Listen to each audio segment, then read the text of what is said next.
What's up, Taiwan? I'm Eric Gao, bringing you the news from here in Taipei.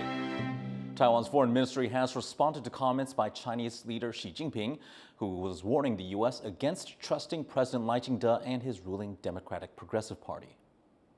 外交部也注意到，中方就本次会晤发布的新闻稿中，再度针对台湾及台美关系发表种种颠倒是非的谬论。 It came after Xi told U.S. President Joe Biden at the APEC summit in Peru that opposing Taiwan independence was the best way for the U.S. to help maintain peace across the Taiwan Strait. He also said that Washington should recognize the inherent, quote, Taiwan independence nature of Lai and the DPP. But the foreign ministry here says it rejects Xi's argument, adding that China's military activity around Taiwan is the main threat to regional peace and stability. A major development in the Russia-Ukraine war as U.S. President Joe Biden approves the use of American long-range weapons inside Russia. The policy shift comes just hours after Russia launched its largest attack on Ukraine in recent months. Rosie Granger reports. Missiles shoot through the sky over Ukraine as Russia stages its biggest assault on Kyiv since August. Russia launched over 200 drones and missiles. Many of them were shot down, but some did hit their targets, a military airport and several of the country's power grids. The damages forced Ukraine to announce nationwide electricity rationing as it heads into the harsh winter months. Russia on Tuesday will mark 1,000 days since its full-scale invasion of Ukraine, and despite US aid, Ukraine has struggled to maintain its defense. But just hours after the attack, a potential turning point in the conflict, as sources close to US President Joe Biden revealed he'd given the green light for Ukraine to use American long-range missiles against Russia. Ukrainian President Volodymyr Zelensky all but confirming that development.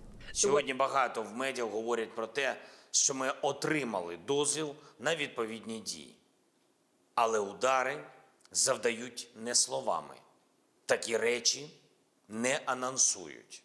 Ракети самі за себе скажуть. Обов'язково. Слава Україні! The weapons in question are Army tactical missile systems.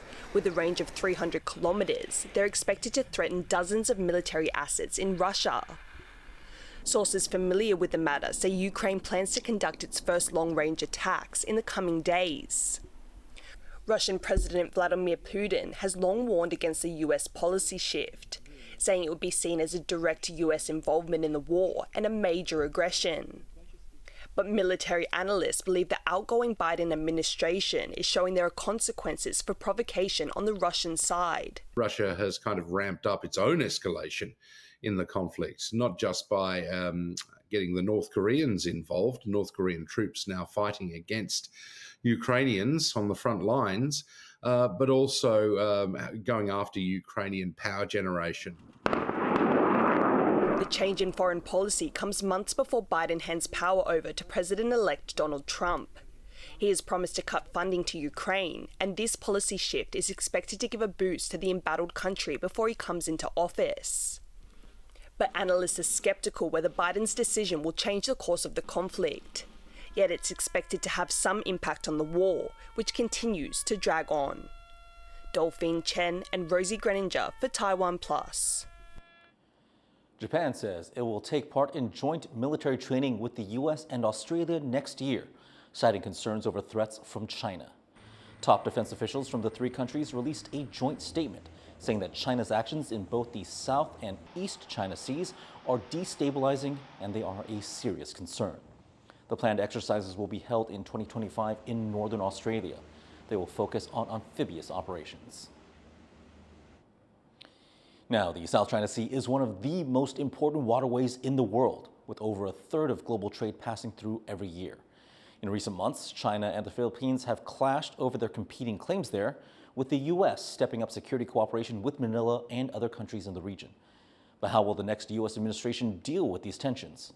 Our reporter Jaime Ocon spoke to Ray Powell, director of the Sea Light Initiative at Stanford University, to find out more. Ray, I want to first start off with asking you about what to expect with this next administration, President-elect Trump, and what maybe to expect differently in managing tensions in the South China Sea. Well, so it's going to take a little bit, of course, to get the nominations through and figure out who is actually going to be in the seat. You know, and what we've seen so far is we've seen some very hawkish names come through, which indicates that, you know, there may be a fairly muscular approach. And you'll recall that in the South China Sea during the first Trump administration, there were quite a lot of, for example, a lot of freedom of navigation operations. They're sort of like a last line of defense. And in a sense, just kind of going back to them was sort of like what we had at the time. But with, you know, now the ability to do multilateral sails in the South China Sea, I wouldn't be surprised to see a lot more of those. And how do you think the Philippines is reacting to this, all this rhetoric from the Trump administration, or this incoming administration about more engagement in Asia? Well, Trump will always push allies to do more. But having said that, the Philippines has done more, and I think that they can make a pretty substantial case in that direction.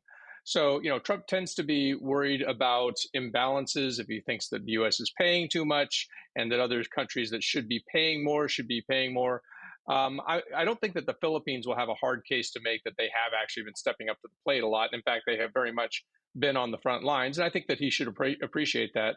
And of course, mostly they will be dealing not with Donald Trump himself, but with his appointees. And again, all of the appointees that I've seen in the national security space, for the most part, have been, you know, very, I would say, alliance friendly, actually, on the international stage. And in fact, the Secretary of State nominee, Marco Rubio, wrote a very prominent article last year in the National Interest, basically saying that, you know, the U.S. should lean into the Philippine alliance. Do you think maybe there's an opportunity for the Philippines to ask something different of the United States now that this next administration is coming in? Maybe something that they couldn't ask the previous Biden administration? I think that, you know, from a Philippines perspective, because they have been so tight with the U.S. on the alliance, being able to talk about, you know, trade arrangements or even economic arrangements that are sort of China-free. So if you want to build a China-free supply chain, come to us in the Philippines, because, you know, unlike maybe some of other Southeast Asian or other Asian neighbors, we don't have that tight relationship with China. And you can sort of, if you're trying to make, you know, your supply chains resilient against China, then the Philippines is a destination you should look hard at. That was Ray Powell, director of the Sea Light Initiative at Stanford University. Hezbollah's media chief and 3 other people are dead after an Israeli airstrike hit central Beirut. Mohammed Afif had been the public face of the Lebanese militant group since its former leader, Hassan Nasrallah, was killed nearly 2 months ago. The strike hit a crowded residential area in Lebanon's capital, injuring 14 other people. It comes a day before Lebanon was to give its official response to a U.S. proposed ceasefire plan. People in China are calling on authorities to do more to protect them. The country has seen its second mass casualty attack in a week, raising concerns that economic pressure is pushing more disgruntled citizens over the edge. Joyce Zeng reports. Gathering in grief amid heavy security outside this vocational college in Wuxi, eastern China. 8 people were stabbed to death here by a rampaging 21-year-old man who also injured 17 others. Police say the perpetrator, now in custody, grew angry after he failed an exam and could not graduate. It's the second mass casualty attack in China in a week. 每个人的心态都是没有之前那么健康了，所以现在感觉好像就是为什么大多数现在年轻人为什么不愿意结婚？我觉得也有这方面的原因吧。 可能连自己的生存都保证不了。 Just days earlier, China was shaken by its worst mass killing in a decade. In the southern city of Zhuhai, a 62-year-old man rammed his car into crowds at a sports center, killing 35 people and severely injuring 43 others. This attack coming as a shock to the country of 1.4 billion citizens, used to living with one of the lowest violent crime rates in the world due to strict gun controls and stringent mass surveillance. It's prompted orders directly from Chinese President Xi Jinping, a rare issuance seen to reflect the sensitivity of the incident. 根据习近平重要指示，中央已派工作组赶赴当地指导处置工作。 As the public increasingly expressed concern online, censors took down videos of the attack and moderated social media discussions, common practice by the Beijing government to control content it deems overly sensitive. Workers also cleared memorials set up for victims, removing flowers and blowing out candles. Now, after this second deadly incident, citizens are urging authorities for more meaningful support. Wary of the growing violence, people are pointing to economic pressure and degrading mental health as underlying problems, with household incomes falling and a spike in youth unemployment. 很直白一点，就是可能以后还会有。我觉得可能以后还是说，希望我们的就是一些管理啊，各方面的机构啊，管理啊、预防啊这种能及时做到位。 China is still working to find a solution for its economic slowdown. Its recent stimulus package still underwhelming investors. The stakes for its government now higher in the face of growing frustration and unrest from its citizens. Luffy Li and Joyce Zhen for TaiwanPlus. A reform bill making its way through the legislature has democracy watchdogs and rights groups worried about Taiwan's judicial system. They're calling on lawmakers to protect constitutional justice, which they say is under severe threat. Tiffany Wang reports. 人民权利不可弃，人民权利不可弃，限速修恶，限速修恶，不可不撤，不可不撤。 Civic groups representing people from all walks of life are gathered in front of the legislature as lawmakers discuss a bill that could change the way the Constitutional Court functions. The amendment would require 10 of the full 15 judges to make a constitutional ruling, a higher requirement than the current simple majority. It was proposed by the opposition Kuomintang, who says it will improve fairness in the court's decisions as it requires a higher threshold for agreement. But requiring consensus among 10 judges is currently impossible, as there are only 8 justices currently sitting. Opponents of the bill fear that if passed, it could cripple the court, rendering it ineffective until the rest of the seats can be filled. The court has ruled on major issues that affect many in Taiwan, such as same-sex marriage and the death penalty.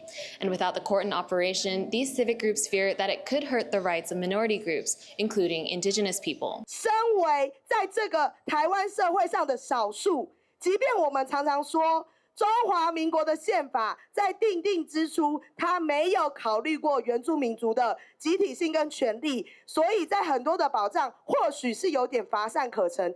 但我们生活在现行的这个宪政体系之下，至少我们还有一条，虽然很艰辛，但最终有可能还是能够得到救济，得到法律上的权利救济，被国家尊重的这样子的机会跟路径。 Now these civic groups are urging the public to rally on Friday, calling lawmakers to hear their voices and protect their rights. Hank Shui and Tiffany Wang in Taipei for TaiwanPlus. In sports news, Taiwan has claimed victory over Australia at the WSBC Premier 12 baseball tournament, winning 11-3 at the Taipei Dome. The win brings Taiwan's group stage score to 3 wins and 1 loss, securing a place in the Super Round in Tokyo, alongside Japan, the US, and Venezuela. The Premier 12 is held every 4 years and brings together the world's top 12 national teams. Taiwan is set to face Cuba in the tournament on Monday night. Hundreds of anglers have cast their lines in an eco-friendly fishing competition in southern Taiwan. The competition took place at a reservoir in the Hutopi Scenic Area in Tainan. Participants used eco-friendly lures and they targeted only invasive species. The event's organizers say they hope it will help educate children and promote sustainable fishing. Thanks for joining us here on What's Up Taiwan. Visit our website for more of our reports and programs. Finally, check out these images of the world's largest coral, newly discovered in the Solomon Islands. I'm Eric Gao. Take care. We'll see you next time.